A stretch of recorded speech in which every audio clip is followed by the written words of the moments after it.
Je vous invite à passer 10 minutes avec moi chaque jour à l'écoute de la lecture d'un livre, L'art d'aimer Jésus-Christ, de saint Alphonse Marie de Liguori. Premier chapitre. Quel amour mérite Jésus-Christ pour l'amour qu'il nous a témoigné dans sa passion. Aimer Jésus-Christ, notre Dieu, notre souverain bien et notre Sauveur, c'est toute la perfection, toute la sainteté. Jésus lui-même nous l'a dit, « Celui qui m'aime sera aimé de mon divin Père. Car le Père lui-même vous aime, parce que vous m'avez aimé. » Jean 14 et Jean 16.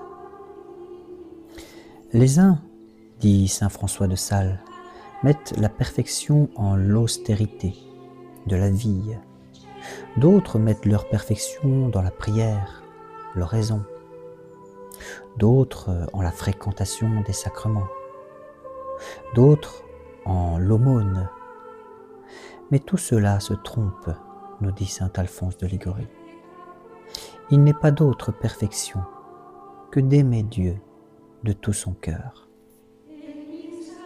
En effet, les uns les autres prennent les effets et les moyens pour la cause. Pour moi, nous dit saint François de Sales, je ne sais ni ne connais pas d'autre perfection que d'aimer Dieu de tout son cœur et son prochain comme soi-même. Toute autre perfection sans celle-ci est une fausse perfection.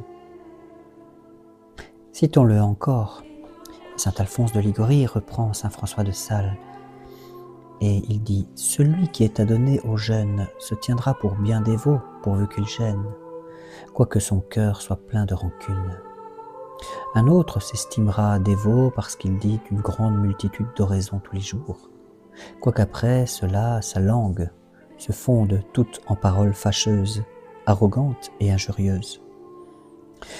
L'autre tire fort volontiers l'aumône de sa bourse, mais il ne peut tirer la douceur de son cœur pour pardonner à ses ennemis. Et l'autre encore pardonnera à ses ennemis, mais de tenir raison à ses créanciers, jamais qu'à vive force de justice. Tous ces gens-là sont vulgairement tenus pour dévots, et ne le sont pourtant nullement. Car la vraie et vivante dévotion, ô Philothée, présuppose l'amour de Dieu. Ainsi, elle n'est autre chose qu'un vrai amour de Dieu. L'apôtre Paul, dans sa lettre aux Colossiens, nous dit « Par-dessus tout, possédez la charité, qui est le lien de la perfection. » Fin de citation. À la charité, il appartient d'assembler et de conserver toutes les vertus qui rendent l'homme parfait. De là ce mot de saint Augustin, « Ama et fac quovis », ce qui veut dire en français « aime et fais ce que tu voudras ». Car à l'âme qui aime Dieu, nous dit Alphonse de Liguori, à l'âme qui aime Dieu, l'amour même enseigne à lui épargner tout déplaisir, à lui donner toute satisfaction.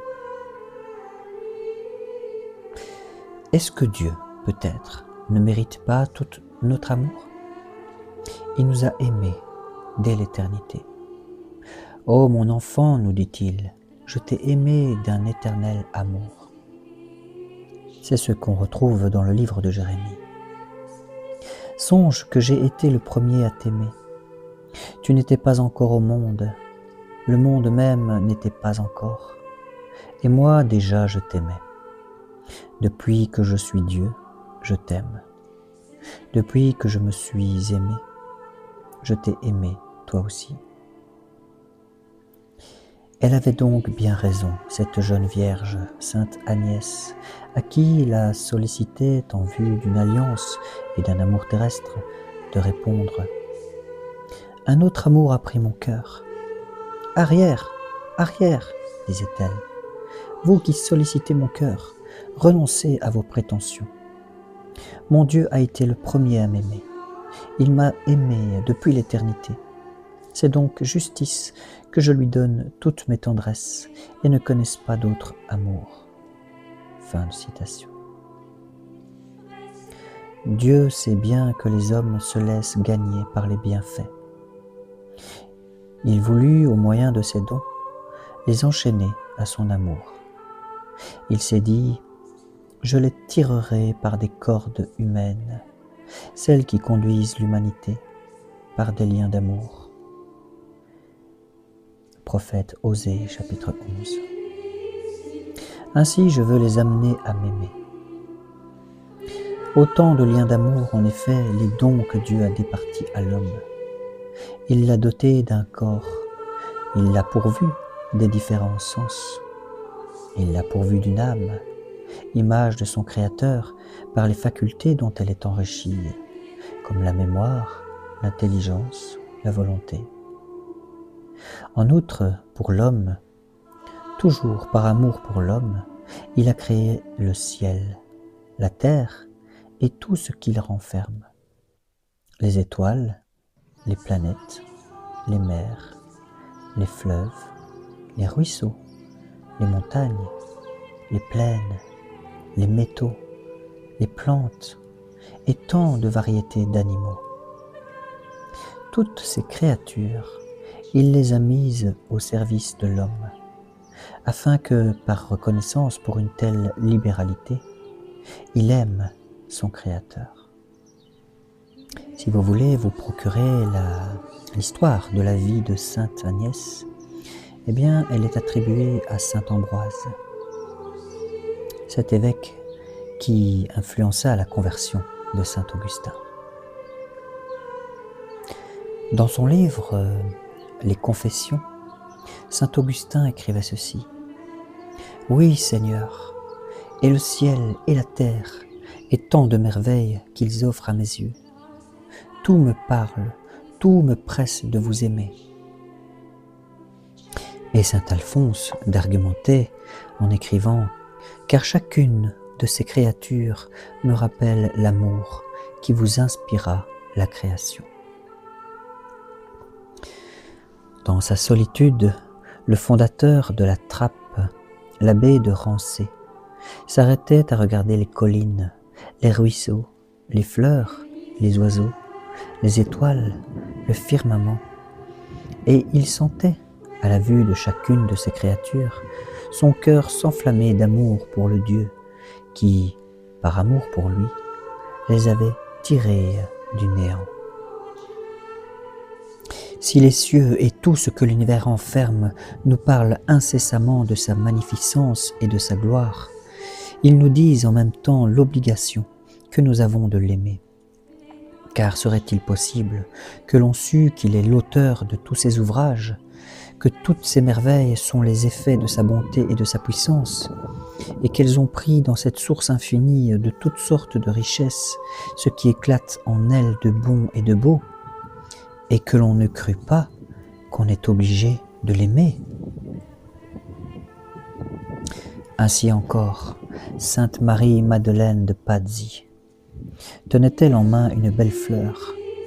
Voilà que la flamme de l'amour embrasait son cœur. De toute éternité, soupirait-elle, mon divin Seigneur a pensé par amour à créer cette fleur pour moi. Et l'humble fleur lui était comme une flèche d'amour qui lui causait une suave blessure et l'unissait plus intimement à Dieu.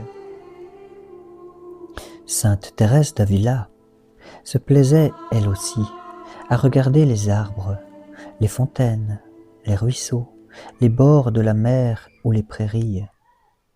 Mais ces beautés lui rappelaient, disait-elle, son peu d'amour envers le Créateur qui, par elle, avait voulu gagner son cœur. Voici ce qu'elle dit dans son autobiographie. « Un livre aide à se recueillir. Quant à moi, il m'était également favorable de voir la campagne, ou de l'eau ou des fleurs. Ces choses me remettaient en mémoire le Créateur. Je dis qu'elles m'éveillaient, me recueillaient, me servaient de livre, et je me rappelais mon ingratitude et mes péchés.